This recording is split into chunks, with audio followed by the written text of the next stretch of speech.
Hi friends, ఈరోజు మనం ఎరిథిమానోడిజం అనే దాని గురించి తెలుసుకుందాం. ఇందులో వస్తుంది ఇది. ఎరిథిమానోడిజం అనేది ఎరిథిమాటస్ టు వైలేషియస్ సబ్క్యూటేనియస్ నాడ్యూల్స్, అంటే రెడ్ కలర్ టు కొంచెం వైలెట్ కలర్ లో ఉండే సబ్క్యూటేనియస్ నాడ్యూల్స్, చర్మం కింద వచ్చే నాడ్యూల్స్ లెగ్స్ లో వస్తాయి. యూజువల్గా స్ట్రెప్టోకోకస్ పయోజిన్ అనే బ్యాక్టీరియా ఇన్ఫెక్షన్ తర్వాత, ఫెరంజైటిస్ అంటే గొంతు నొప్పి, స్టెఫ్లోకోకస్ ఏరియస్ ఇన్ఫెక్షన్ తర్వాత, కొన్ని ఫంగస్లు అంటే కాక్సిడియోమైకోసిస్, హిస్టోప్లాస్మోసిస్, బ్లాస్టోమైకోసిస్, క్లెమిడియా, ఈ ఫంగస్లు వల్ల వచ్చే ఇన్ఫెక్షన్ తర్వాత ఈ ఎరిథిమానోడిజం అనేది వస్తుంది.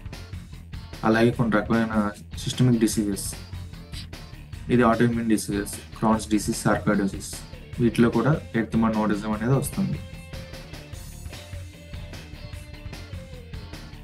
ఎరిథిమానోడిజం చూసారుగా, ఇలాగా ఇన్ఫెక్షన్ తర్వాత రెడ్ కలర్ నుంచి వైలెట్ కలర్ నాడ్యూల్స్ వస్తాయి లెగ్స్లో సబ్క్యూటేనియస్గా. డీప్ ఎరిథిమాటస్ పెయిన్ఫుల్, ఈ పెయిన్ఫుల్గా ఉంటాయి, సిమెట్రికల్, రెండు వైపులో ఒకేలా ఉంటాయి. ఫిమేల్ ప్రిడామినెన్స్, ఆడవాళ్ళు ఎక్కువ వస్తాయి. Hyper sensitivity, ప్యానిక్లైటిస్.